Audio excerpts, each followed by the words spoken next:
part of the new budget, that it'll be part of the last budget amendment. The building over here in the police department lot, half of it has a big vault in it that has water infrastructure in it. It's the pump and the treatment system for well 7, and it's below grade. And in our crews have been TVing and investigating and mapping all of the storm water infrastructure on Bay Street. We have a camera that we put inside pipes, and then it's got a locator on it, and we can map where and see the conditions of the inside of a pipe. And so out here in front of City Hall, they found a pipe that was plugged as they were mapping it, cleaned it all out, had all kinds of rocks in it. We thought, oh great, the system's all going to work better. Then we got a king tide, and your floor drains aren't supposed to drain to stormwater. They're supposed to go to sewer, but all this stuff is 50 to 100 years old. And we got 2 feet of seawater in that vault where the water pump and the treatment system is, and it ruined it all. And so we're gonna have to make some changes to that vault. And we've had to order a new pump and treatment system for it. Noah's gonna bring forward. Dennis thinks it'll be around $20,000. Noah's gonna it seems like every time we do something, something else, when we take it apart, won't be right. So Noah's gonna put $30,000 from the water fund to pay for the new equipment that has to go in that. And then we're gonna put a sump pump and make some changes to that drain in that building, so that next king tide we don't get water inside. So I'll be covering the emergency power. I don't, we've got money in the fund, and it's just, we'll just address it with we did it under emergency action to order it. You're correct. So, so Monday, we got some really good news from the state. It always makes me when I hear that preface. This is good. So I give you the bad news first. Now here's the good. Oh, okay. We got an award for all total it'll be more than $2 million for the Ruby Creek culvert. That's cool. To replace it. And so remember, that was the choke point as we were doing those multimodal improvements. So now we'll do our multimodal improvements. This culvert will be replaced with a prefab bridge or box culvert that'll go in there. And it'll allow the road to be widened to incorporate sidewalks. And then Kitsap Transit, when they do their frontage improvements, will tie into that. So we will have multimodal improvements all the way from all the way from Kitsap Transit Park and Ride to Tremont. We're a pleasant surprise. So we only had it as a 15% match. In this biennium, we're going to do the design, which is $475,000. And the city has to come up with $92,000, and it'll come from stormwater capital funds. And we have enough funds, and we just have to move them from the capital account to this project account. So. Is it gonna take that much more dollars to take it all the way to Salt Lake? What's that? No, The pathway. well, our pathway is gonna happen next year. We'll be designing over the next 2 years. It's another 2 years out before we build replace the culvert in the road. Correct. I was wondering. I'm tracking you. Yeah, well, I'm not understanding the question. So from Kitsap Transit, we're talking 2 parcels down to hit the satellite.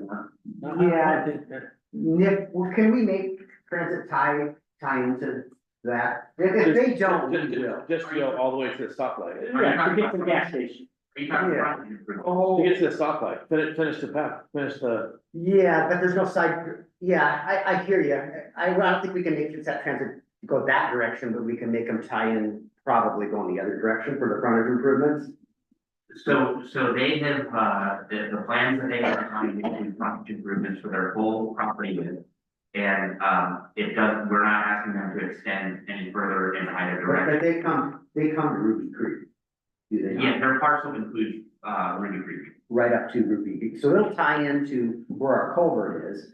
I hear what you're saying, we can't make transit do that, but we could do that. I think The that's right. transit, don't they have to put sidewalks in? They will in front of there, Correct. you're referring to in front of the gas station. I'm saying, can we can't make the gas station do that? Let's do No, something no, else. some, But yeah, can we yes, see what it costs to finish off? yeah. Because it gets you to that I apartment want- complex, right? I think that would be a great. I place watch for people to walk be that, able you know, from the to- park complex to the gas, to the grocery Yeah, store. we can consider that as a future project, but, Yeah. So, yeah, one step at a time. I can share that transit has to put in a signal for their buses to make left turns out of the parking right. And that's gonna allow a crosswalk to the other side, and there are sidewalks on the other side of the street that go a little bit further to the north. Correct. So I So don't may know not be whether, necessary. Correct. one of those segments I think can be connected pretty easily as part of the. There's sidewalks in front of Burger So King. there'll be a traffic signal there? Yeah, there's gonna be a traffic signal that'll allow for pedestrian crossings with crosswalks and, bulb outs, and if that's where the bus. Because the buses are making left turn movements, and they, to get out. Somebody say more. I don't know, boy. Ideas. The problem is, we may have generators, but we don't have internet. We don't have internet. Nowhere nor do we have a recording, That's what I'm saying, if you have but internet, we can, I got it. we can't record, we can't. we're out, It's still, We're still online. yeah, we're still recording. Okay. okay. We can tell it with somebody's phone. Our generator They're runs running emergency lights, and it's running the IT infrastructure, and there's some things in the code. 520 then? When you say multimodal, are you talking 520 and sidewalks? Well, I'm not, Sydney. we're- Sydney, we have a Safe Routes to School grant that's our next phase of that, get us from the underpass all the way to Ruby Creek. Okay, so I guess I'm asking the same thing. I'd like to see that all the way To the sidewalk. We can't do that with the grant that we've No, got. I understand, but we're gonna have to I think get. we're saying, hey, Some, we'd yes, like to prioritize that if that's an Yeah. option here, yeah, because it makes sense, because it's. yeah, and That we're much talking, further. we're talking 4 years from now before we're gonna have that culvert in there. And that's why I'm hoping maybe we can put that on our plan to say, Ship if away. we have time to get maybe and find another grant that might make that work. Okay, I just anyway, great opportunity. We thought we were done with all the budget. And all of a sudden, we got an email Monday morning, here's commitment for more than $2 million, so. Real fast, regarding culverts, do we have a timeline for, down by West Bay on the state highway, that culvert project? That was the one the state was gonna do. We were State talking fund. about whether we wanted to keep the road going straight or whether we were willing to have a deviation on it. West Bay is that direction. Yeah, it was, Mile Hill. no, it was Mile Hill that when they were Oh, gonna do. not West, up on Mile Hill. I Yeah. haven't heard any more about, they asked whether we would consider closing the Yeah, road. that was And it. we said No. no, and I haven't heard any more on update. It's been a while, yeah. Be nice to get a heads up on that for, Yeah, I don't know what their timelines are. It's another one of these fish culvert things like we're seeing on Highway I don't know how sixteen. to- And that's the beautiful thing about Ruby Creek is now that the state's done that, now we're the next culvert upstream, at Ruby Creek, so. And the computer's just not liking what happened with the power. Sometimes you just have to realize that those are, for lack of better words, throwing the fishing rod out, see what you catch and, so I mean. One other thing that got missed, I guess, in the browser is there is a new chlorinator for well 8, which is, I think, the well out, that's at the end of Sydney, isn't it? I believe so. Yeah, so the one out, all the way out, Sydney Avenue, towards the end, we've got a well out there too, so. Yeah, they brought that up. I think it was last week. That's just moving water and capital funds in the water. Yeah. No, He All right. talked about that, yeah. Sorry to hijack and add things to the agenda, but I just want you, Noah's gonna make those adjustments and what you guys are gonna see next week. All right, Nick is, here with us. He's been fighting a cold, so he's gonna stay up there away from us and not share. But, we're here, tonight. Item A is a comprehensive plan, and Nick is gonna give us a presentation on our process. and Is what he, that- is he driving? That, Yeah. Yes. but I'll follow that. And, good evening, council. Tonight, we are at the finish line for the 2024 Comprehensive Plan Draft Update Project. I did want to mention that, Alex Campbell from AHPL, our consultant, is here. I believe he's online with us via Zoom, as is Jim Fisk, our senior planner. And we are going to walk you through kind of where we're at in the comprehensive plan process. And this is because the Planning Commission has finished their review and their public hearings and has made a recommendation to City Council to move forward with adoption of the comprehensive plan. So we're going to give you a real high level overview. I know you've probably seen this a few times already about comprehensive planning. We're going to show you where we're at in the timeline. We're going to walk you through each of the plan's elements and sort of the changes that have been made since the last time you saw this in September, and then talk about next steps and where you want to go from here. And then we'll be free to discuss and ask any questions that you have about the project. So in terms of our planning overview, our plan is founded under the framework of the Growth Management Act. And the Growth Management Act was passed in 1991, and it is sort of the foundation for everything that we are required to do in state law. And that includes our deadline that we adopt and update to our plan by December 31st of this year.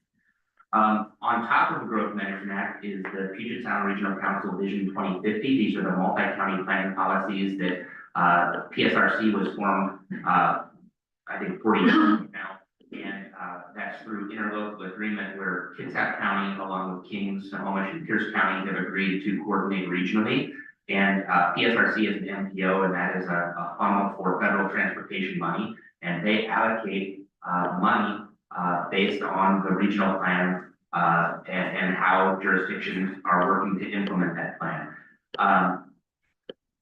The policies we have to fill out as part of our planning process. We have to submit our plan to PSRC for certification in order to remain eligible for federal funding going forward in 2025. And as part of that, there's a PSRC checklist where we have to basically go through all of the regional policies and show where we have complied with the regional policy in our plan. And so we've done that initial review with PSRC. They've sent us a comment letter asking for a few minor changes, but nothing, no significant red flags in terms of our ability to get our plan certified at this point based on the current draft that's recommended by the Planning Commission. The next layer of the planning layer cake is the Kitsap Countywide planning policies, which those are policies that are agreed on between the county as well as Paulsville, Bainbridge Island, Bremerton, and Fort Orchard, as well as we work with tribes, the military, and make sure that the plans from PSRC are further refined at the county level. This is also where we set our growth targets for how much growth is supposed to occur over the next 20 years, and how much that's both employment and population growth. You've probably heard the numbers before, but we're planning for 10,500 additional residents above our 2020 population and about 5,400 additional jobs.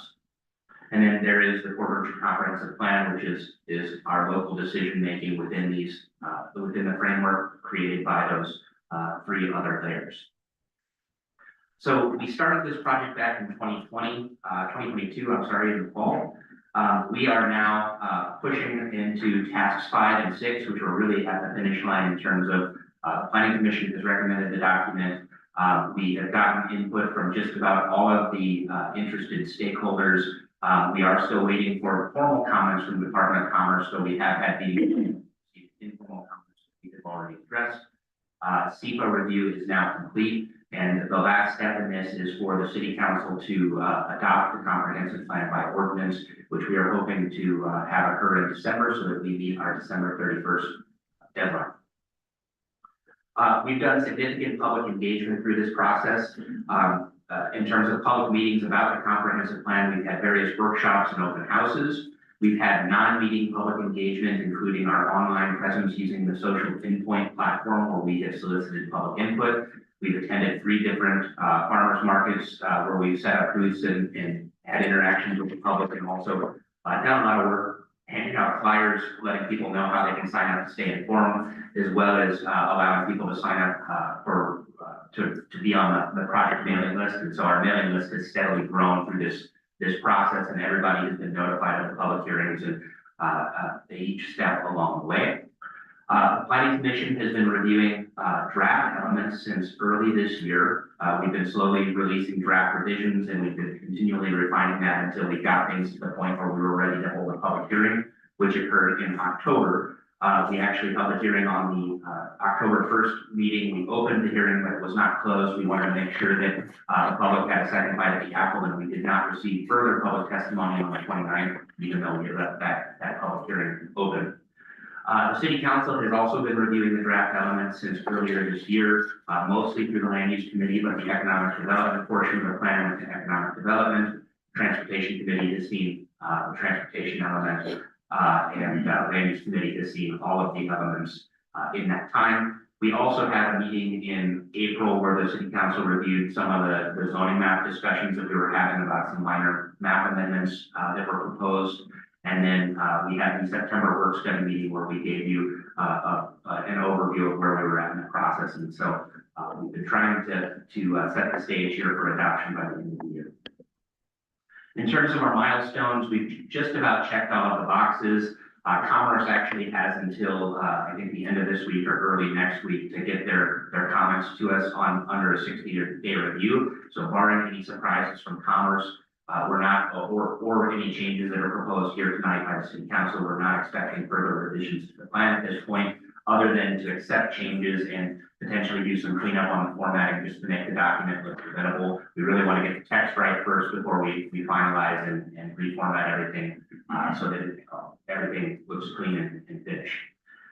So the last step is the city council review and adoption.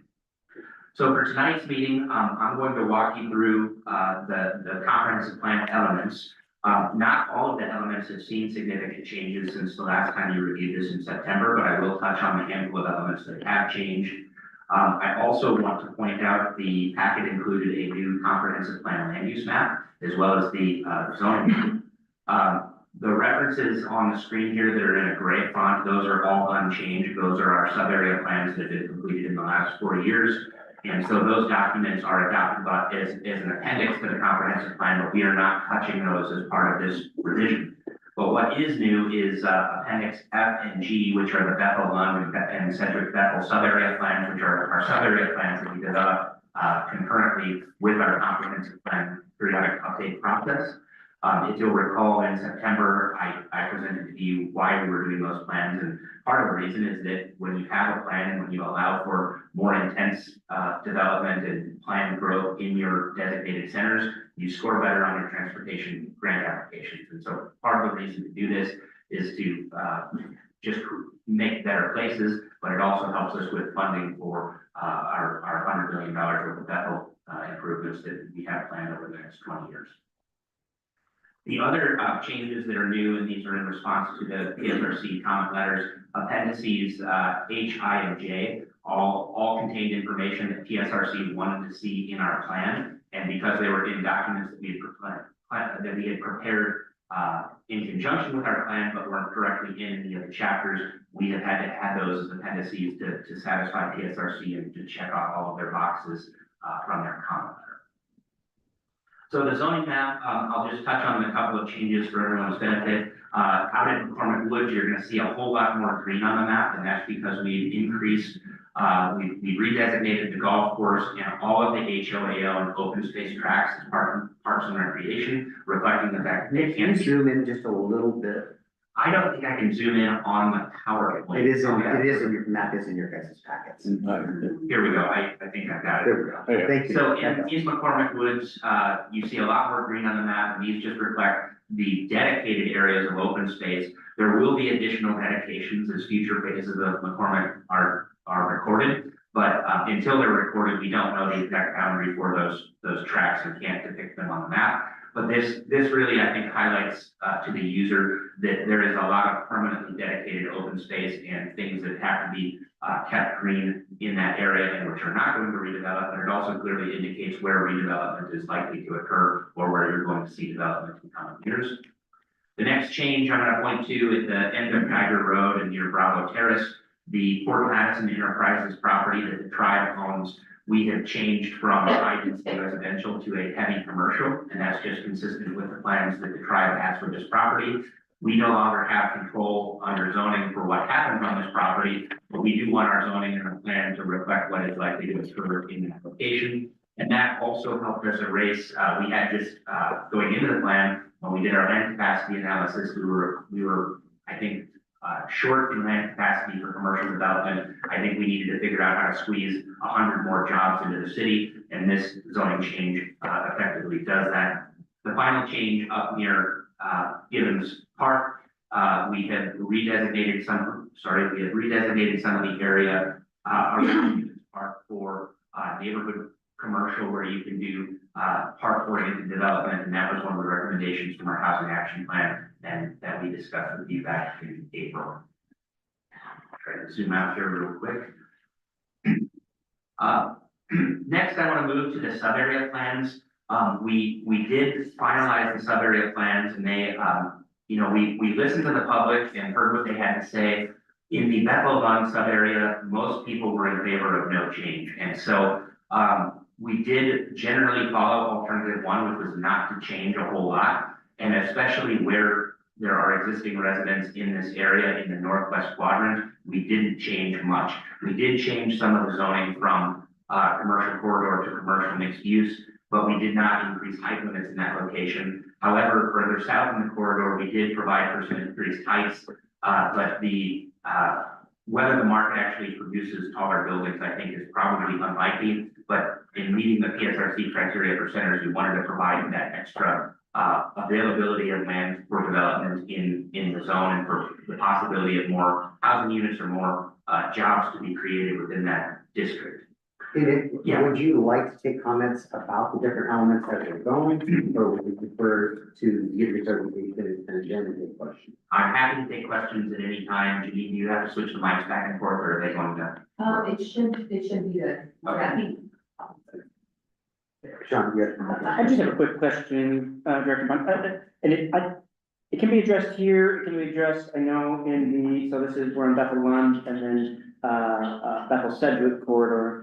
You know, as I read through, and I didn't detail all 600 pages, but I'm looking for where we can fall within some guidelines for the Growth Management Act in density requirement, right?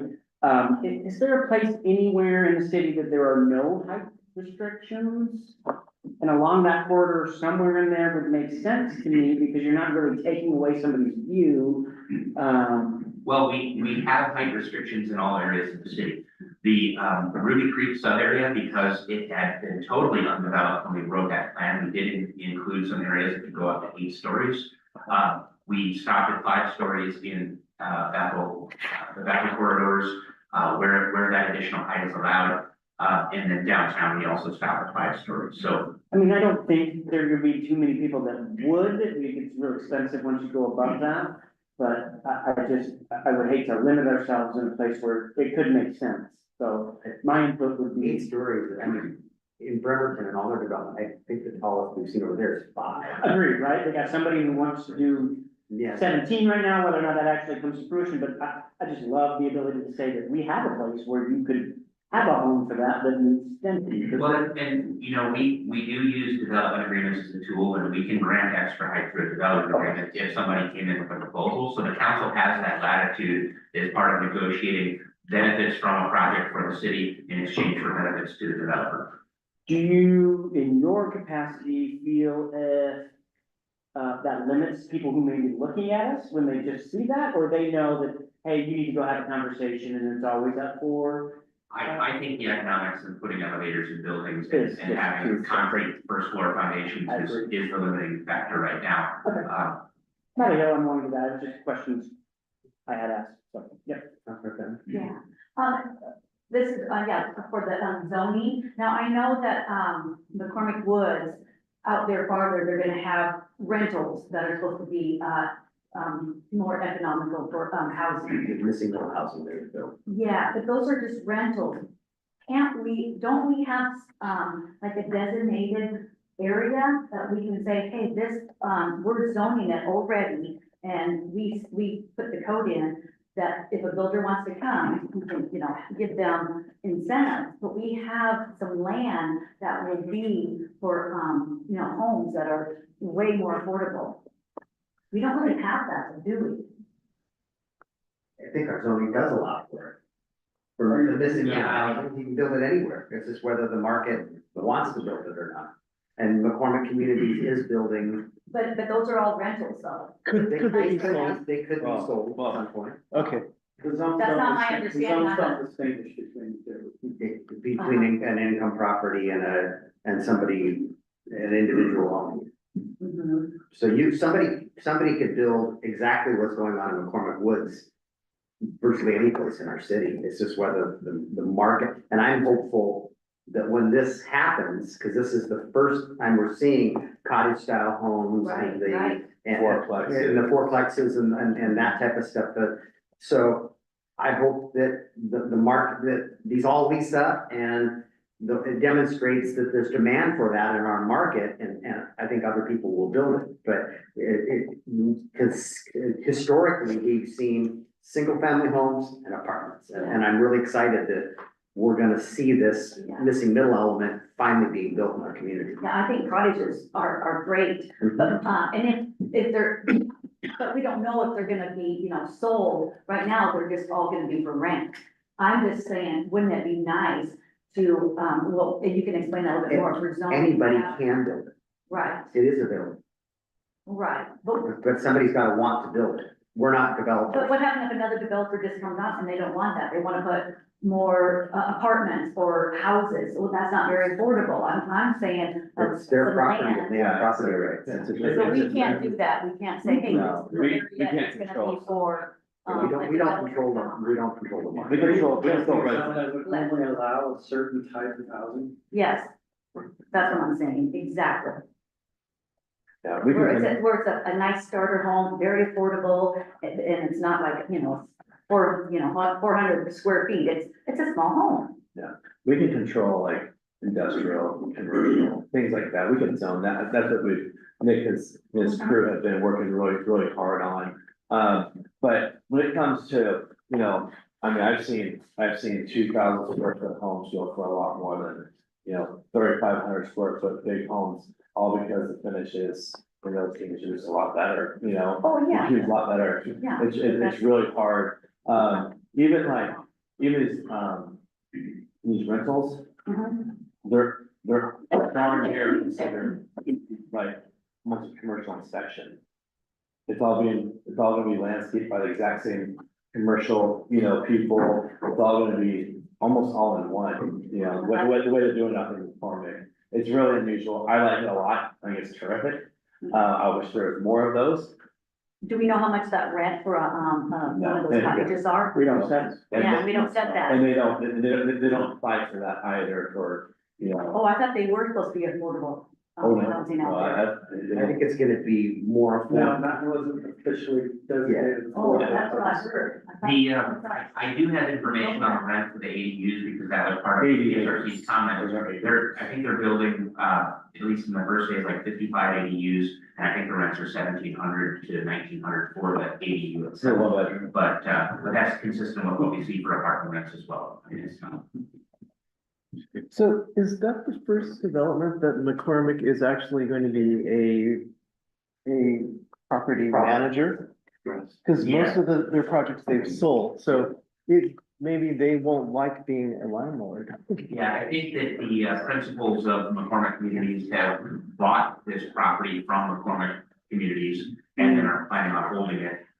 But it is actually a subdivision, so they could choose later to break off and sell these lots individually. So it's not like it's set up as an apartment complex where you would have to condominialize or subdivide it later. Each home with an ADU will be on its own lot. So Each they'll be fourplex will simple on or its own whatever. lot. Yes, Yes.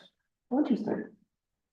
you should drive out there one day. I need to get there, yeah. It's pretty cool. I was there yesterday. Okay, go ahead. All right, I just wanted to add to that discussion on affordability. In the sub-area plans and elsewhere in the document, there are references to whether the city should bring back that multifamily tax exemption program.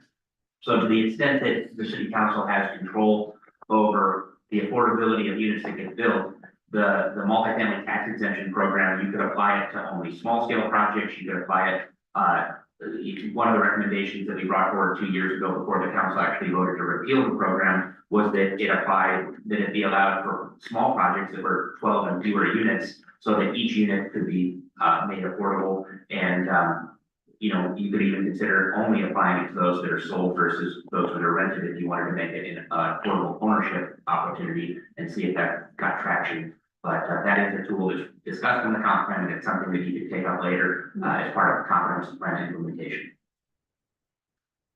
All right, moving on. I have just a quick, Director Bond, does staff recommend implementation of that?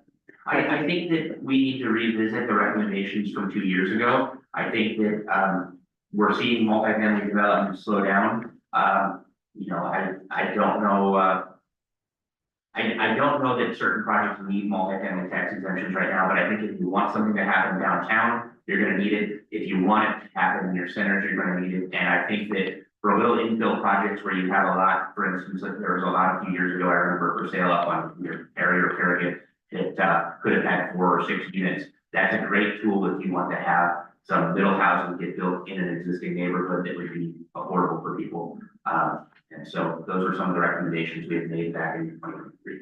Redevelopment in particular is. Yeah, I'm down, right? I'd like, so I was curious if staff recommends moving forward with it. I'd like to see it as a topic again. Yeah, and with that, the information we had, why we, just took why we removed the multi-family tax exemption, maybe there's a way to, tweak it. Make it work a little bit better, but the initial one that we had, did not satisfy the aim. And put a little bit of tax burden on It needed it. to be more meaningful also.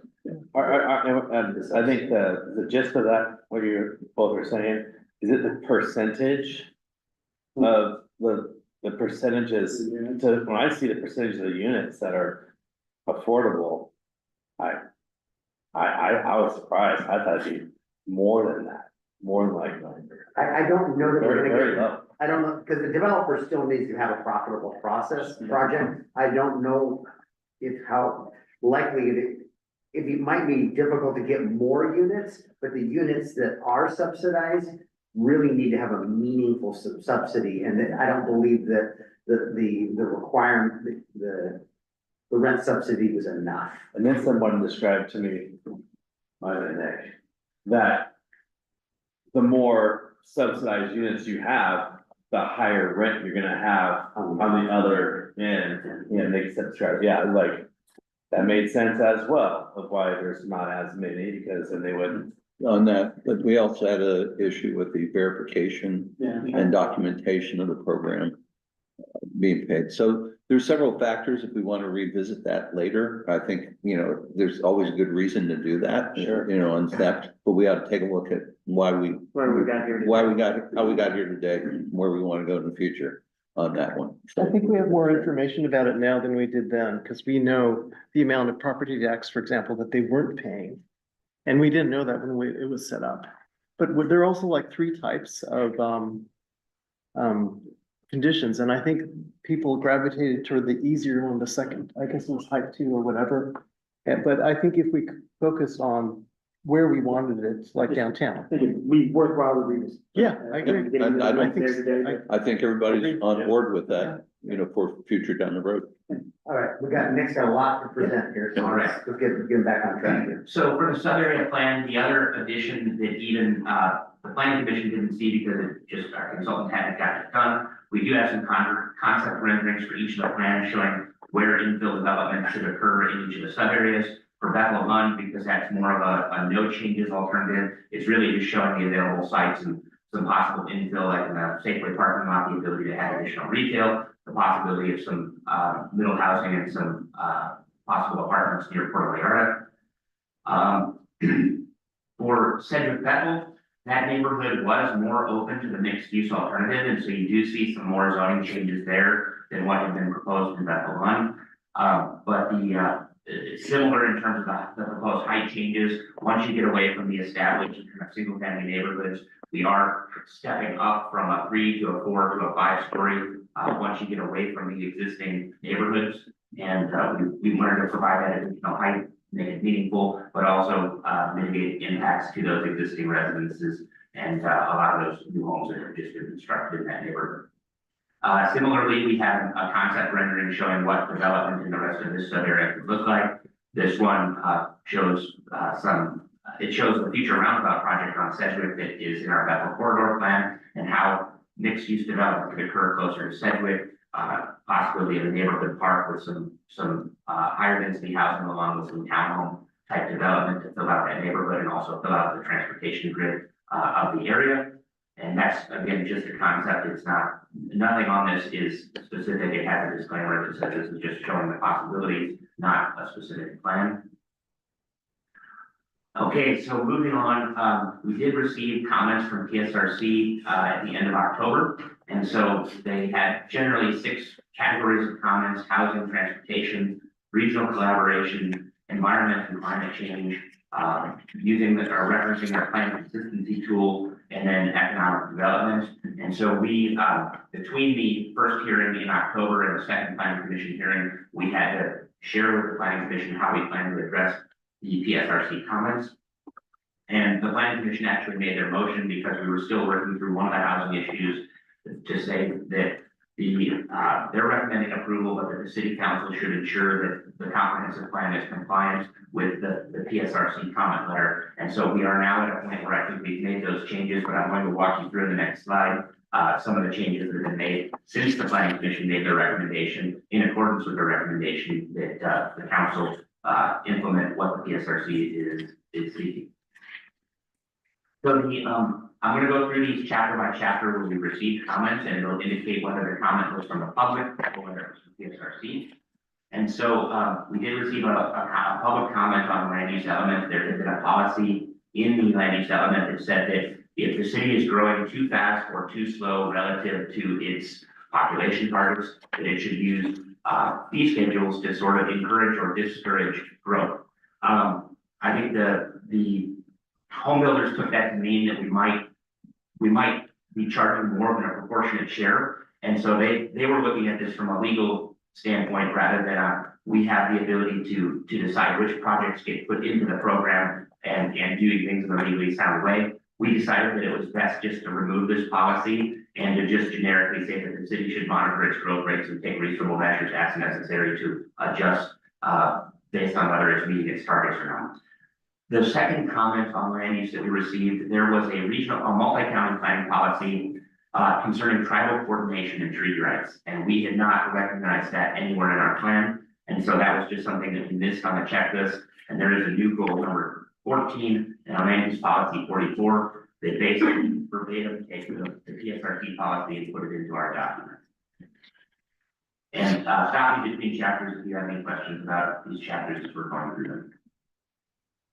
Under housing, we received a couple of comments, some from the home builders. The first 2 are from the home builders. This is again about the multifamily tax exemption program. They would like to see us bring that back. And so there are policies both in the housing action plan, but elsewhere in the document that recommend that we reconsider that at a future date. And then there's also policies about streamlining the permit process that we adjusted in response to the home builders' concerns. And then PSRC, they had quite a few comments on housing, and all of their comments had been addressed in some of our reference materials, but they had not been addressed directly in the plan itself. And so we had done the work, but they wanted us to show the work. They said you can either amend the plan and put all of these items into the document, or you can put those documents at the end of your plan as appendices.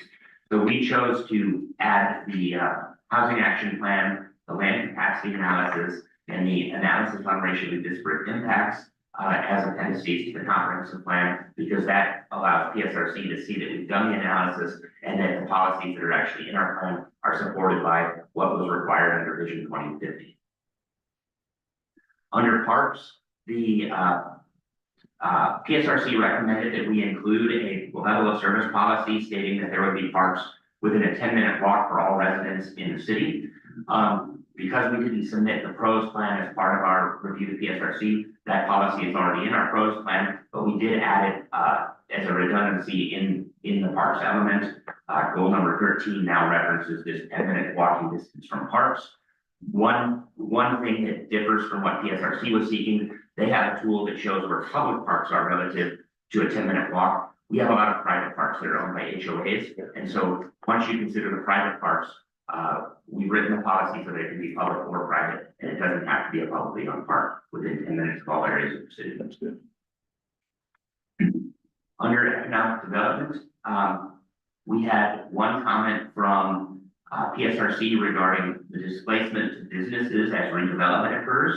And so we did add a new goal in response to PSRC's comments that draws on the work in Vision 2050. And it's nothing terribly binding, but it just says that we are aiming to mitigate the impact where it's possible related to businesses that might get displaced as the city continues to redevelop and see development occur.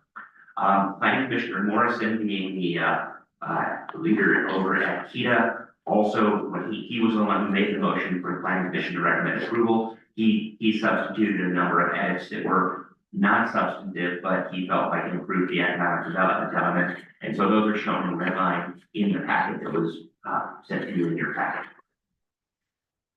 Under transportation, we had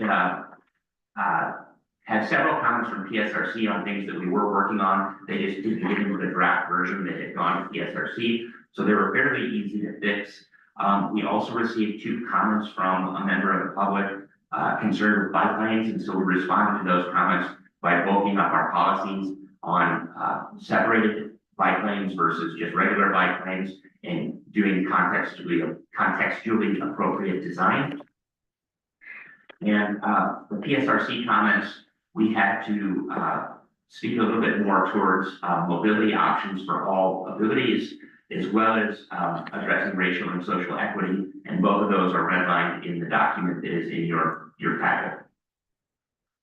And finally, for capital facilities, the financial tables in Chapter 9 have been filled in. I apologize, we had some version control issues, and the one that initially went out of the packet was missing the financial numbers. We fixed that and sent that out to you on Monday. The sewer tables have also been updated to reflect the draft general sewer plan that our consultants have been putting together for the last couple of, 6 months or so. They've been doing a rate study, and we're making sure that their body of work is actually already in the comprehensive plan to be adopted. And then finally, the appendices, just a little bit more information on what we're adding and why. We're both adding in our land capacity analysis, we're adding some context on the ADUs that were programmed into the land capacity analysis. PSRC was unhappy because we had categorized them as affordable to people making 0 to 80% AMI, as opposed to 80 to 100% AMI, which was consistent with our guidance. But these are actual ADUs going in at McCormick Village. We were able to contact McCormick to find out information about the rent and say, no, these actually do fall in the sub 80% AMI. And as long as we show our work, PSRC is happy. And then they wanted us to better include reference to our racially disparate impacts analysis. So that is now an appendix, as well as the housing action plan, which they said either take the policies from your housing action plan and put them into the housing element, or just adopt the document by reference. And given the time constraints, we chose to adopt both of those by reference. So that concludes my presentation, and I'll turn it over to you to ask questions or have discussion on what you want to do next. I think at this point, December 10th looks like the most likely meeting for comp plan adoption if you feel it's ready to be adopted. We may get a comment from the Department of Commerce that is unexpected. And so if that were to come in, we're going to have to do a little bit more work to address that. And we'll probably communicate with you via email to let you know how we're addressing any comments that we receive. So Nick, and first of all, we'll ask Nick to elaborate on this. Land use has been looking at this over a period of time, so feel very confident with where we're going with the updates that's been given. Nick sent out some, it was interesting to see some of the comments from the public that he was able to incorporate them and Jen were able to incorporate. But even though this is not the last bite at the apple, there is an update that goes on. And Nick, would you elaborate, on that and how that process works? So my point of this is not the end, just because we're adopting a comp plan this year. So could you? Correct, Yeah. so annually, the city is able to amend the comprehensive plan once per year and more than once per year for certain very narrow circumstances. So every year we publish a notice in the paper letting members of the public know they can apply for comprehensive plan land use changes.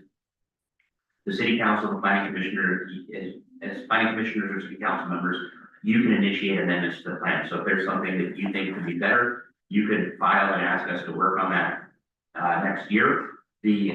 Ultimately, the city council as a whole votes on the roster of amendments to be considered. So the whole council would have to agree to put a proposal forward, but any one of you can make a proposal to amend some part of the comprehensive plan next year. But I think it is important that we get this adopted just to remain eligible under the growth management through Department of Commerce for state grants and loans, as well as through the SRC for federal grant applications.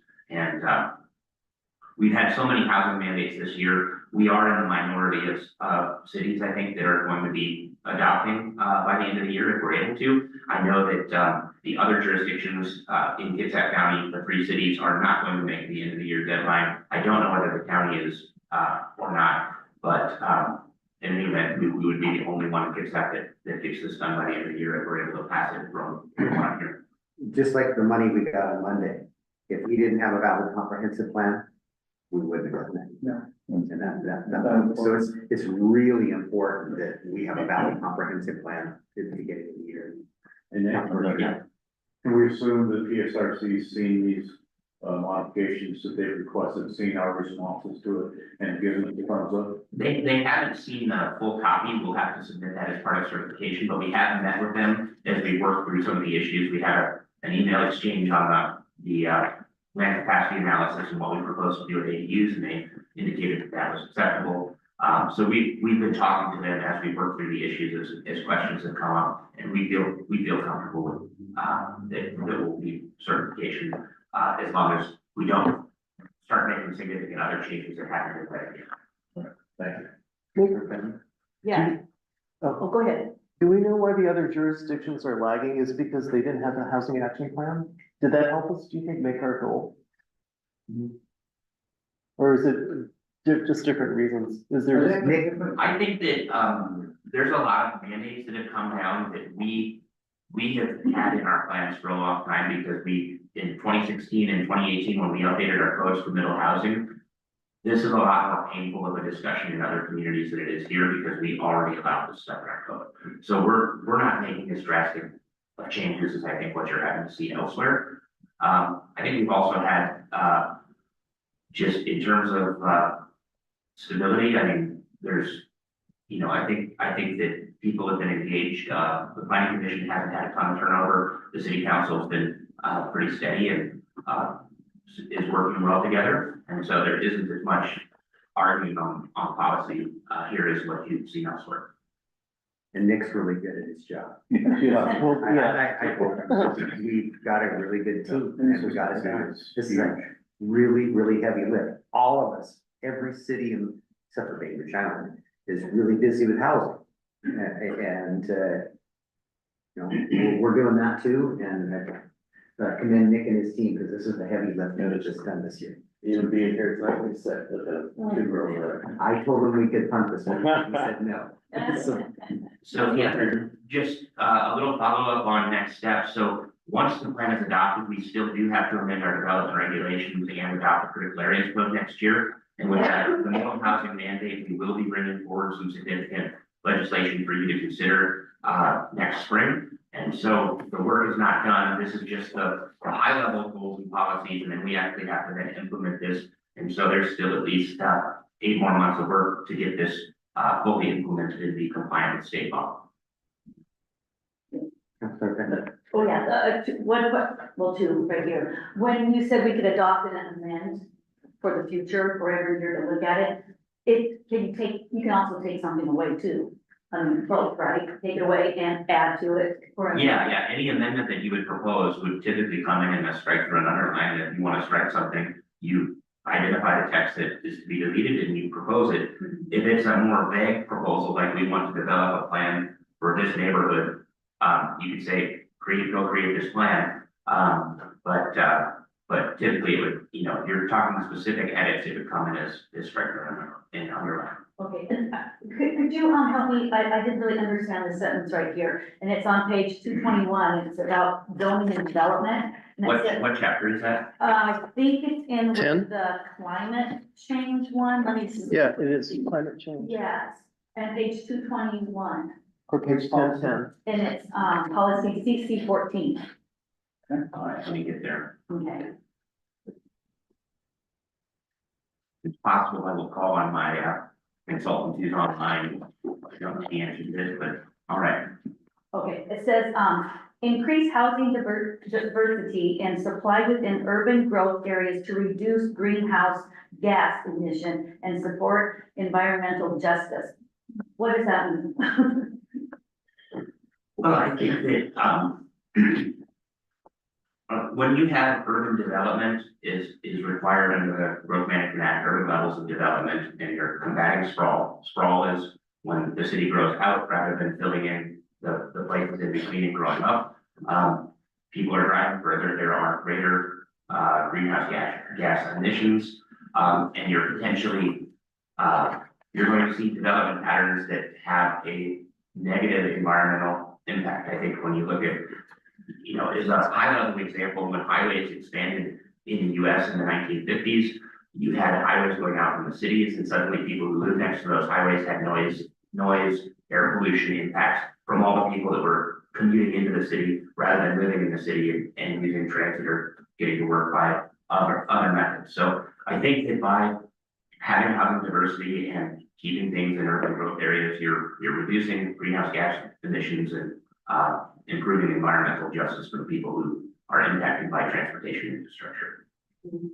Well, I don't see, yeah, I can see cars, I mean, still, but our cars today, they, you don't even have to get a gas car. You can go 10,000 miles in the engines and it's so clean too. So is that what you're saying cars do have an impact with this? I don't think this policy is pointing towards anything to do with Okay, what cars are allowed or what vehicle emissions might be. It's talking about the pattern of development and how that can contribute to either increasing or reducing impacts compared to other patterns of development. okay. I just read that, I didn't really understand it. Mr. Brown, did we look at any variances that we've allowed when crafting the plan to go back and kind of infill those adjustments when creating the plan? Well, maybe variance isn't the right word, but Yeah. we haven't issued a quasi-judicial variance in my entire 11 years. Okay. So, that really hasn't come up. We do issue occasional code interpretations, and so when we do the development regulation update, where I've made interpretations in recent years, we will go back and make those interpretations part of the code. Okay, thank you. I assumed, I just wanted to make sure that it was looked at when drafting the plan. So Nick, our goal is to pass this the first meeting in December. I believe there's another touch, is that public here, what's on the agenda? This is on the agenda next week. Well, it was on the agenda for adoption next week. We just decided that we might be rushing it too much in terms of any possible Congress comments that come in. So, I was just looking at the draft agenda for next week and I. we'll let Noah talk about budget next week and we'll bring this forward on the 10th. Perfect, okay, thank you. Councilman. Yeah, I think I've asked almost all my questions, every month during the land use. I think I've said 1,000,000 times, man, you do a lot of work, you know, but, I know Scott works his tail off in his job.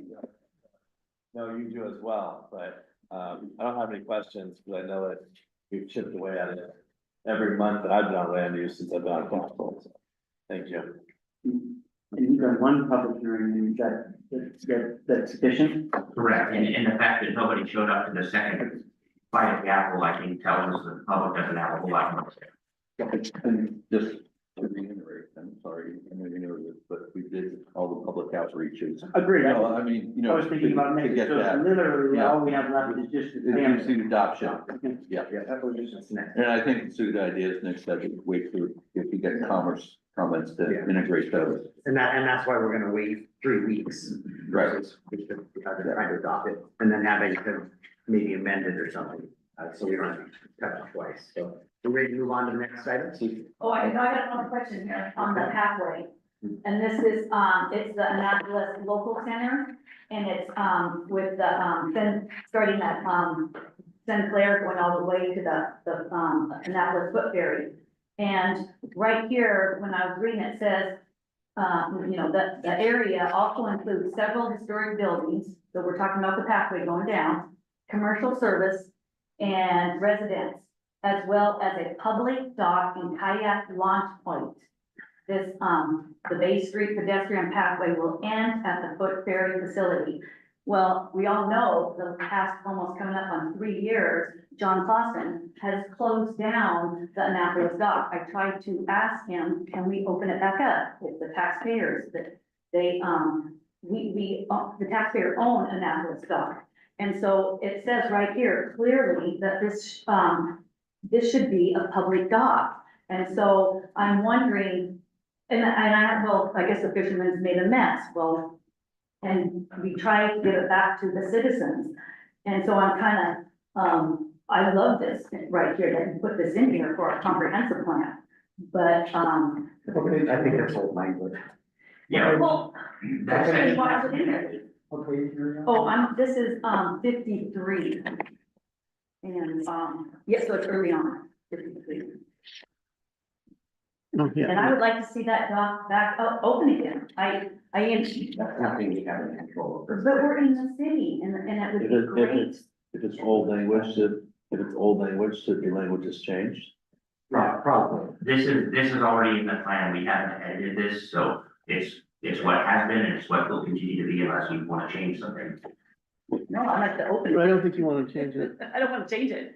I would love for it to be back open for the community. Their desire to change the language to make it reflect what's. Yeah. Okay. Any other questions before we move on? Okay, we're gonna move on to the next couple items were things that Councilmember Diener asked to have added. And we wanted to have a debrief of the special meeting that we had. And in your packet, I created, and I believe this was sent out to you, just the action items that came from that meeting. And tentatively, our goal is, you guys spoke to doing this a couple times a year. And so tentatively, we've got it, just depends on workload, but July is where we're targeting. We don't have a work study in September. If we're real busy in the July month, it could bump to September, but that's would be the goal, to have it there about July, is what Councilmember Rosepepe? No, I'm fine with, you know, what we're talking about, you know, just kind of revisiting it. Not as an ad hoc meeting, but looking at things on a visionary level. One of the items I think we talked about, and I don't know whether we wanted to put it on here and, you know, as a placeholder, since we were talking about items down the road. And that was basically having a discussion on parks and parks district. That would be down the road, but I don't know if we wanted to add it on here as a placeholder, so I don't think we're gonna forget about it.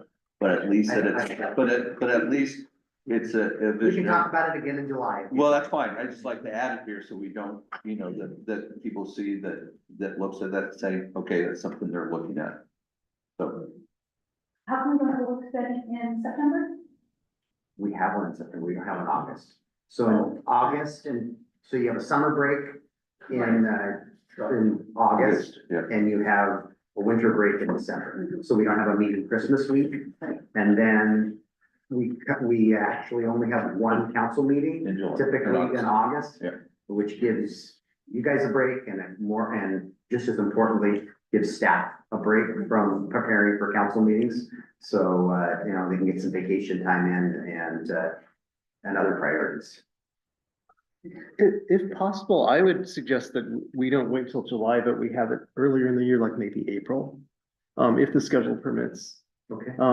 I think there may have been also other topics like parks that didn't quite come up at our first meeting because we kind of ran out of time. Let's Yeah. continue with our retreat. Well, I think part of what we do is retreat light. This was kind of mini retreat light, just less. Yeah. Less actionables right now. I think we left the mayor with a good list at our last retreat, but I think there's components. These were there was a number of things talked about, and there was things on the list that didn't get talked about. I tried to capture the things that were actionable and that staff and I need to do something with. And we can put, But I think we want to capture the other items too, Mayor, that I don't want to say that I know I said this once before. Our retreat is pretty much ends up being directed by budget and impact. This meeting here ended up being more where the city going, not only in the short term, but in the long term. Some of it, none of us will see, no offense, but and other things we might be able to fund. It came up about additional funding for roads, okay, that was, a small piece, that was it. Something like, my pet project, the Parks District, that's gonna be way down the road. But it's something we don't wanna lose sight of, and so this ends up being more visionary than economically driven. And I thought our meeting went very well when we took that economic part, we can't do that because, we don't have money or we don't have funds. Because I think one of the great things that the city has done and staff has done, and Nick and you have done, has gotten the dollars based on things that are coming down the road.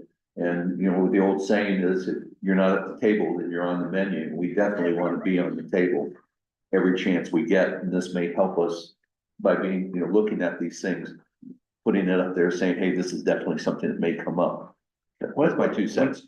There's between parks, I have my thoughts. What's your thought between, I'm not getting too deep into it, but Parks Department and Parks District? Okay, go ahead, Mayor. so Yeah. when many communities have a dedicated funding source and it's a park district, and it takes a vote of the people. So then we would have versus, unfortunately, when we fared pretty good, right? We're faring pretty good right now compared to our neighbors. But it's pretty, Bainbridge Island and in particular, Gig Harbor, Paulsbo, floated the boat basically by passing a B&O tax. They raised taxes and because sales tax is down. And we're still, to a certain extent, riding our housing bubble and the sales tax that's coming, but somewhere down. So what happens typically, there's 3 things that come out of our general fund.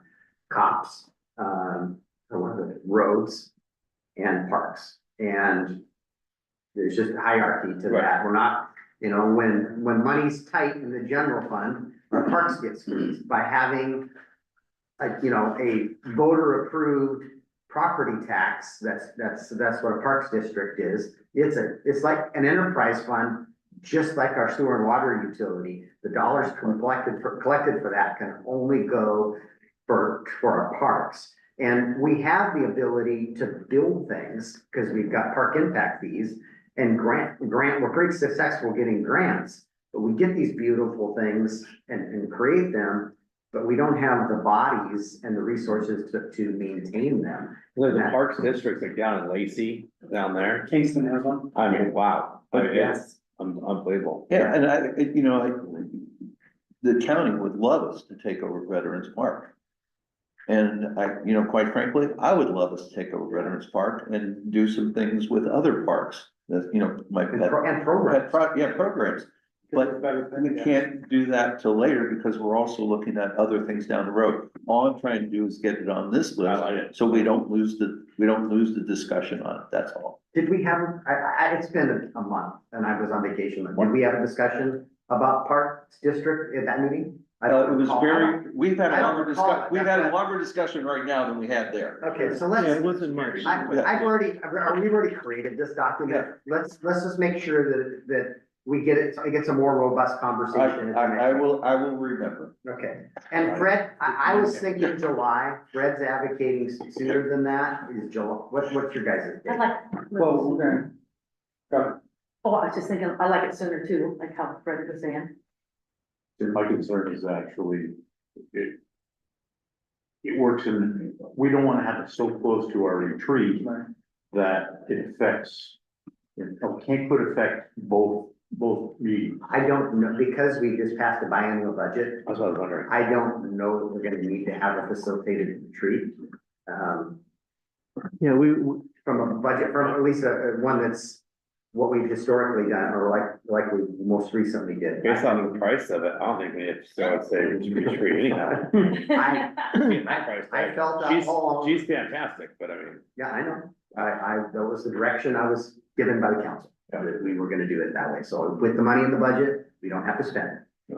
So, if we're not gonna have a formal retreat, maybe April is the right time frame. We carve an hour. I think hour and a that half. it's depending on workload, if we can have it earlier, as Okay. opposed to, we're not having a work study because we don't have anything. That's Yeah. a good time to plug this in. Yep, I hear Thank Okay. you. We still have you. power. We'll look at the spring. I just got a note from Susan. All right. so the next item was really more of a 7-year plan approach to like, maybe we can talk about this more, or throw something out, for the next retreat, but where can we start throwing darts at the board for city administrator, for parks department, those kinds of things.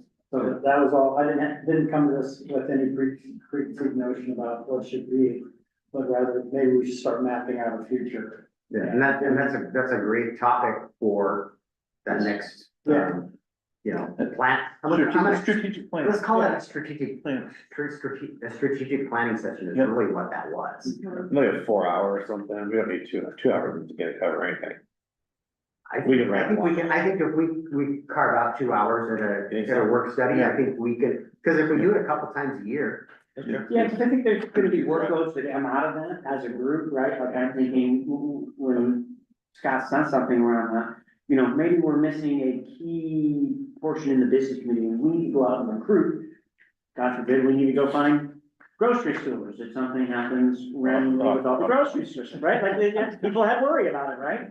Like, but I think that's where that kind of work comes out, where we say, this is what we want to do. But that's where we set that priority, and then somebody goes and does that work. I don't know that we have to do the work that night. Is what I'm trying to say. Okay, Okay. all right. Cool. I'm sometime in the spring, we'll look at the agendas and we'll get a 2 hour. Nothing else on the agenda, just make it happen. And that's why a perfect reason, that one of the reasons that you had talked about going to a biennial budget, even though it's more of an outcome of that, it makes it a lot nicer because we have a better roadmap about what our financial condition looks like. In the second half of the biennium, though, I think we're gonna need, in the spring of 26, we're gonna need to have a heavy lift there. Just like we did and this year. do prioritization. Okay, here's all the things and, and have a prioritization exercise so that as we're developing the budget, we know, how to make sure we're checking the boxes for what you guys want to see in the budget. So our last item on here, Charlie has lost her power and her internet. I hope that everybody read her memo. I can put her on the phone if you guys would want, but I think it was pretty self-explanatory. But I'm happy to put her on the phone. I don't even put on the phone yet, but maybe we can have a conversation. I think it was self-explanatory. I mean, I'd like to just do a blanket cross, but I understand by reading it that there's liabilities to that. If Do you, we need to come to an agreement on what lot we think is acceptable to push them over to? I think it is problematic, and what she was alluding to, we can't call out RVs, okay? Yeah. Then that's why we were Oh, very, no, we were very purposeful, I agree. and oversized vehicles. I agree. And so, and if you look at the list of lots, really, there's 1 and 2 is what we were discussing. 3 and 4 are the Port of Bremerton's lots, and they're the fee lots, okay? 5, so other than 6 and 10, so 1 and 2, 6 and 10, we could make modifications to. The other ones all have their own restrictions on them that this won't be problematic, because it's the police department lot, it's the parking, around, on the backside of Nick's building. I think, we were talking about 1 and 2. If you look at the configuration of lot 10 over there at the village. Right. That one, when you've got angle-in parking and an oversized vehicle trying to fit in it and it blocks the travel way, I think you're completely within your right to regulate that and to not allow any oversized vehicles. Lot 6 it's there by the DeKalb Pier, and it's 2 parallel parking stalls. What's the harm of an oversized vehicle parking in that? So I think we can achieve. I think this exercise pointed out that lot 10 probably should be addressed too with 1 and 2. And then other than 6, all the other lots have restrictions on them already that wouldn't allow it. Because nobody can park in them because they're in the police department or their employee lots or other things of that nature. So those lots are lots that we cover, we enforce, correct? Yes. Yes. So, And the ones that are employee lots or the police department, you have to have a parking pass for it right, so during the day. during the day. Yeah. So our lots, what lots are the actual port down there? Cause I thought that, They are lots 3 and 4, they're called lots 3 and 4. Yes, There's okay. 1, 2, 3, and 4. so we can't include those because of the ours. They're not but ours. we don't control those. We do at the port. Now we do. We always have. We provide parking enforcement for the port. Okay, Park enforcement. okay. And they could put something in their code and ask us to enforce that a lot differently if they start having a problem. But it wouldn't be upon us to put regulations on their property. Absolutely. What was stopping us from going on there? If we enforce those lots already with parking restrictions, what was stopping us from going on there at nighttime when those cars were doing all the racing and a lot of That's noise? different than that's parking enforcement versus police. Parking we're policing their well, not policing, that's the wrong. I mean, we are providing parking enforcement for people that don't pay. Monday through Friday. And I think we're gonna we're gonna amend that agreement and add Saturdays likely because we're adding resources to the parking enforcement's capacity and Saturday enforcement. Okay, so I think we're gonna come to an agreement to try to make an ordinance on 1, 2, and 10. I would recommend 1, 2, and 10. Right. And right now, 1 doesn't exist. We just tried to capture it. 1 is the Marina Pump Station construction site. Well, as of But now, when it's done, there's gonna be a parking lot restored. And since we were touching this, right, let's fix it. let's do it now. So lot 2 right now is the merchant lot right behind Josephine's. Right, That's And then lot 10 is that row of public parking out on, I don't know what the name of that road, where. It's not on that. Where the village is, McCormick Village, that abuts our park. no, yeah. Okay. It's out of McCormick Woods. I'm more taking up the businesses, parking. And we don't have to include That's- 10, but if No, I our criteria is a concern about oversized vehicles blocking That's the all. travel way, Yeah, those are small. 10 would be logical to add to that list. Because if something over 20 feet in length parked, what is that name of that road? Yeah. In front of the McCormick Village Road or McCormick. Village Drive. McCormick Village Drive. So if you take it to the right into the towards the village, there's a row of parking there on the right. That's gonna go to the park. It's gonna go to That's public parking there. And so, and it's angle in parking. And if you got something longer than 20 feet, you would block the travel lane. Can we add, Van Z Park onto that? I noticed that was a parking lot. Parks are all covered under the parks regulations, and nobody's allowed to be at a park, after dusk anyway. What about daytime, if they were there taking up spots from? It'd be harder than the back. All we're doing is add burgers, right? I mean, it's not like we're. you It's know, not so- part of our parking regulations, though. That's parks, and this is parking regulations, like on the street and the stopping and standing of vehicles and the times. I'm with Eric. What would stop me if I can park in a park? I mean, if we're saying that really the only reason we can't enforce this is due to undue fines, I presume I would fine somebody for being in the park after hours, it would fall into the same thought process, would it not? Isn't it easier to? Because I still just don't even agree with the analysis, right? I don't either. Isn't it easier just to do this all at one time than it is to come back and try and have, yeah. It's just a different section of code completely. It's worth, I think, reading that section of code because there are a number of limitations there already. They might already And there's have covered- signs posted there in the park. We got great big signs posted in every one of our parks. After dusk, You can't be there after dark. You just can't be there. I get it, but that's what we're saying to somebody, you can't be there after 4 hours. Right? You can't park there longer than 4 hours. So we're gonna issue, yeah, Same thing. if we have a problem, we can, right, the police has capacity to address it, they will. And I guess my question directly, and maybe we need to get Ms. Archer on the line here is, who has deemed who is capable of understanding when this is somebody's home? That's a, How does that's a court decision. Well, In the documents, it said it's someone's car. indigent, right? So it really was It could be a their car too. Yeah. How do we know who is capable It's a of judge. deciding who's the It's a indigent judge. status? Right? So that's why I'm with Eric, I think we should then License, but- all of our parking slots. Oversized. Everything that we have. If your vehicle takes up more You can't fit it. than one stall, it should be illegal. Our businesses get deliveries too. You know, you're banning a delivery truck. That's not 4 hours, not more than 4 hours. And that's loading zone. And they already got a parking stall.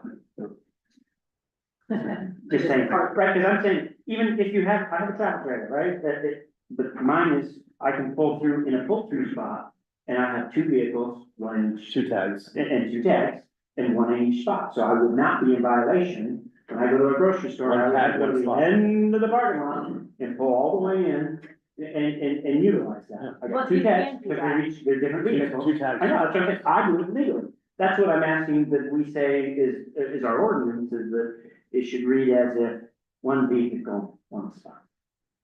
Even if they're put together. We were trying to address oversized vehicles where we had a problem. Yeah. And we haven't had a problem anywhere else.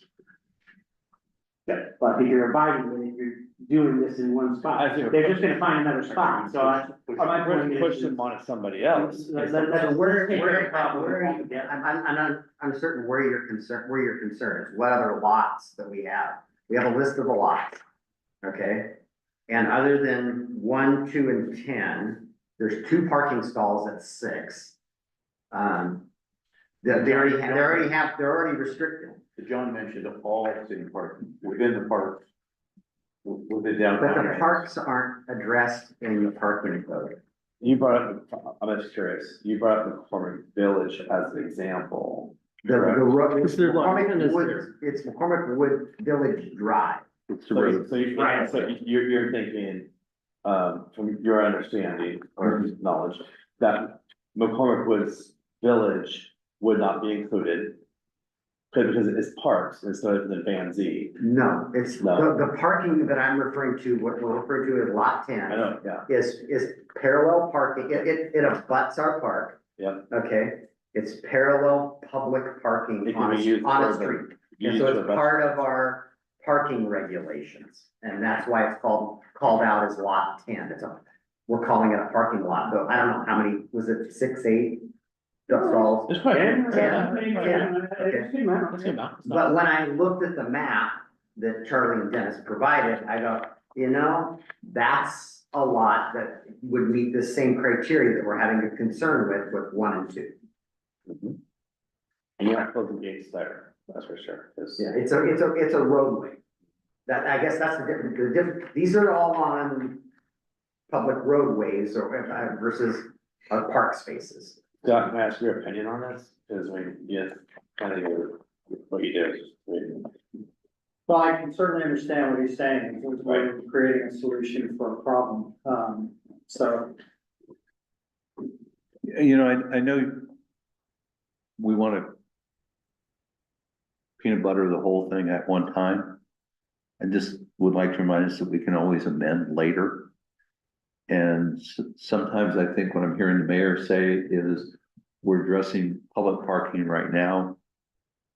Parks is addressed in a different section. With So we could, signage. with, you know, and we can always, we Yeah. can always take a look at that if we have another issue. And I see what you're saying about what happens if somebody takes up all the parking in Van Zee, which is a small parking area. But that's not where we're having an issue right now. So, you know, do we want to do it all at one time or just let's deal with the situation right here? I definitely wanna take care of it before December. So that means take care of it right here, so I kinda wanna come to an agreement on what would work. Yeah, We're ready to bring it back next week. What you guys would. Another question is, when we get back next week and we stamp that, how long until that goes into an actual ordinance? Or into 5 effect? days. Oh, 5 It was days. written Yeah. 5 days in this ordinance. Oh, nice. In fact, Now, okay, I That's can what I was wondering. appreciate that, it goes, the code goes into effect, but I can't enforce it until we have signs created and mount signs. Yeah. So we're probably a few weeks from start to, you know, get codified. You know, the You can make public works one department every has to order signs and we put signs, you know. Because we have to put a sign up that says no oversized vehicles.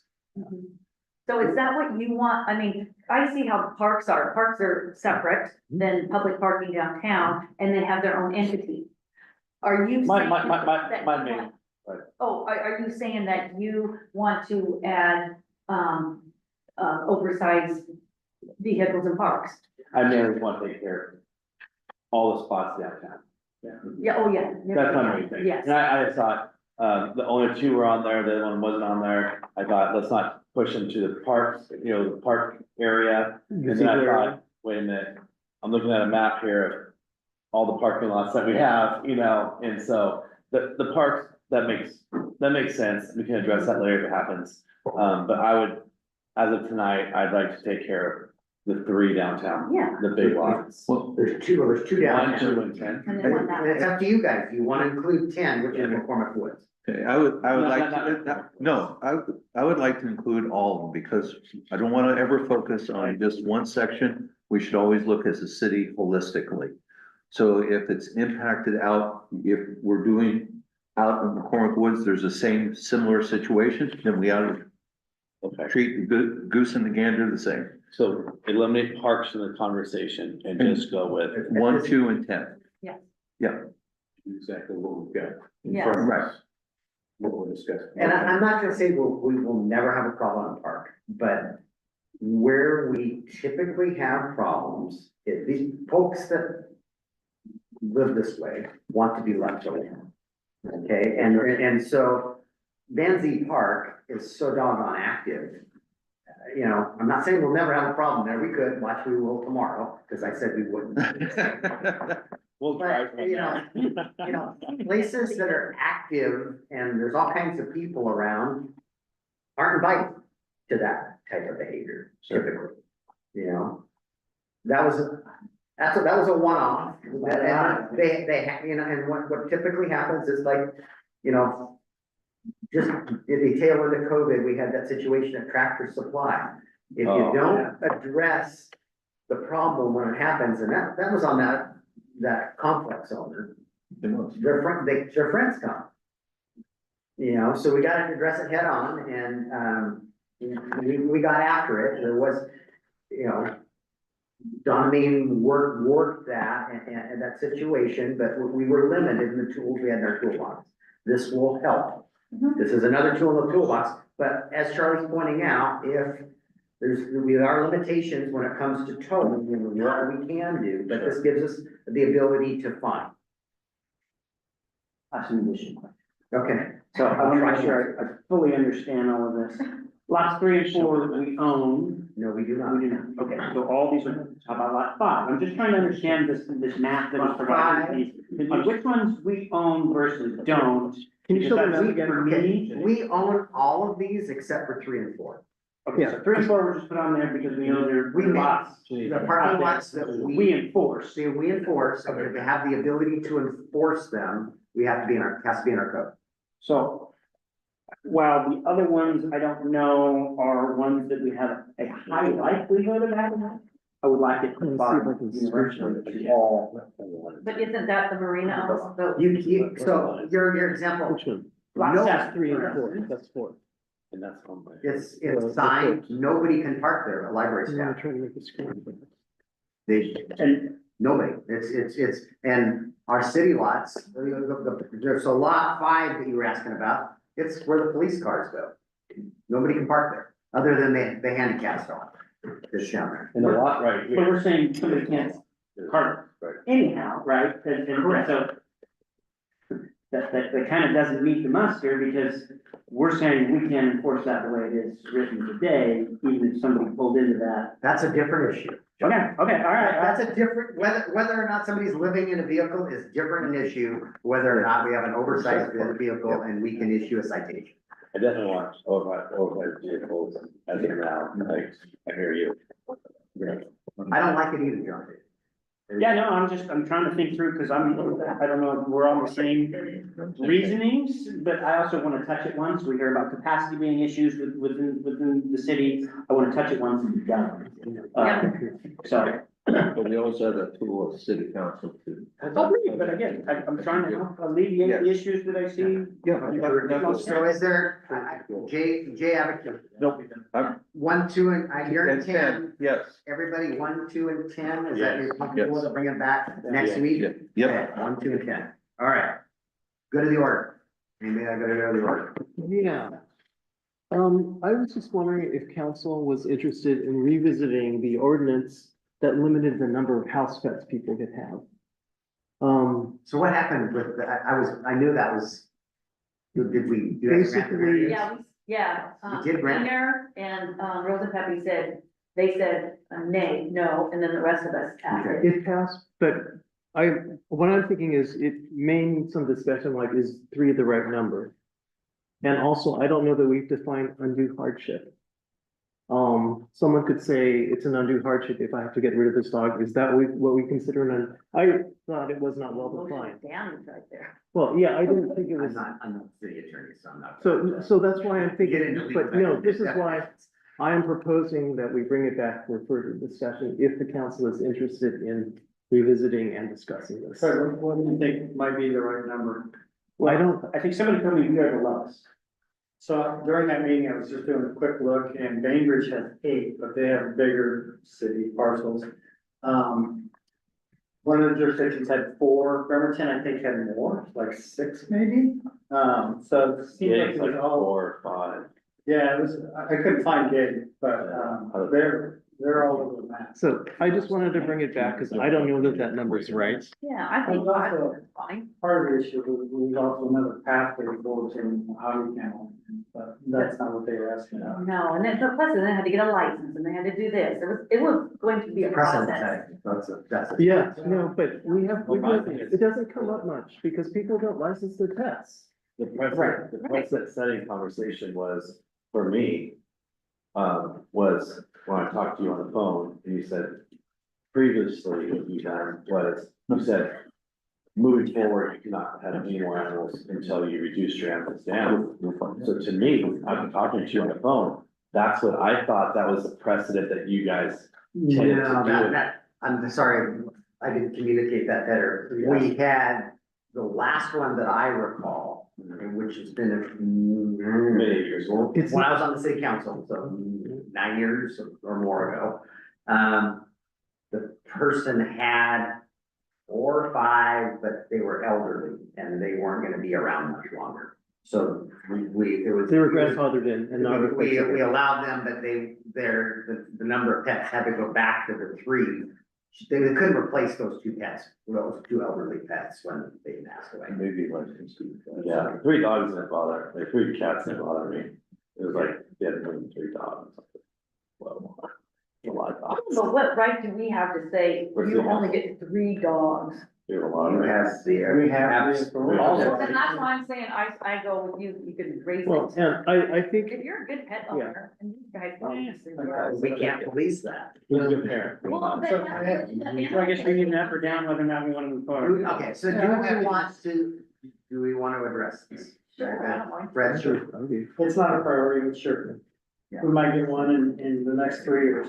I don't think it's relevant. I want- I don't think we get that on. I'm getting mixed messages here. So I'm Thumbs gonna up, thumbs down. do I don't care. thumbs up. Who wants to see this at a work study for further discussion? Oh, to go higher? Sure. If we're to increase it, it's only gonna be by 1. I only see 2, so I'm not gonna add this to the work plan. Wow. Okay. So I want to talk about something, and it was a public hearing that we did. So I'm not a parliamentarian, but I've been doing public hearings since the early 90s. So I've had a few, but one of the things I think we have to remember, as a board or as a council, is that when we're listening to people present, we're not supposed to be commenting on what they're saying. The only thing we're really supposed to be doing is asking clarifying questions of the person that's giving the testimony. And we went really beyond it on Tuesday evening. And really the questions we had were more for the deliberation. So I just want to remind you. Yeah, we conducted a public hearing, there's testimony provided. You can ask clarifying questions, and then the public hearing is closed, and then you deliberate. No, it was messy. We didn't even know the names of the people that were giving testimony because I never made them come up to the dais. Yeah. Identify themselves with an address. So I think I failed on that. Well, so if this is our study session, Yep. can I be the person to help you? I sit to your, when you fill in, can I help you with your parliamentary? I tend to be pretty good. And Jay's did it with plenty of order. I mean, any, yes, Unless Fred- I would say, Make a point of order, I and I would say, think we all yeah. were in that. I would say just slap me or To them, something. but if I can help you with Yeah. that. if that's okay. We all can. Fred, it's no criticism. No, it was a deficiency. Okay, guys, you're all gonna be mayor pro tem at one point in time, and it's not as easy as it looks. No. And I'll leave it at that. All the help, yeah, So- all the help is welcome. Okay. Agreed. That's why I just, And I'm not now getting just more stepped in, distresses stepped here, so in. Fred's all- Yeah. I just, Full press of ears on what? will be. 3 more meetings. All right, Severed, and any other good of the order? I'm not here next week. Yeah, you're not here That's next your week. party. Are you out? Yeah. He's out in December, you're out next week, okay? I'm I good. think I'm out December 10th. And I'm not, so.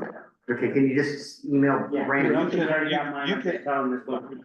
We're gonna pass them. The comp plan? Conference. So you're not gonna be here to. Yeah, but you can, so, you Meeting is can, adjourned. I can zoom in. you can zoom in. I'll zoom in. Always remember you can zoom, Yeah, guys. I'm on vacation. I'll zoom in.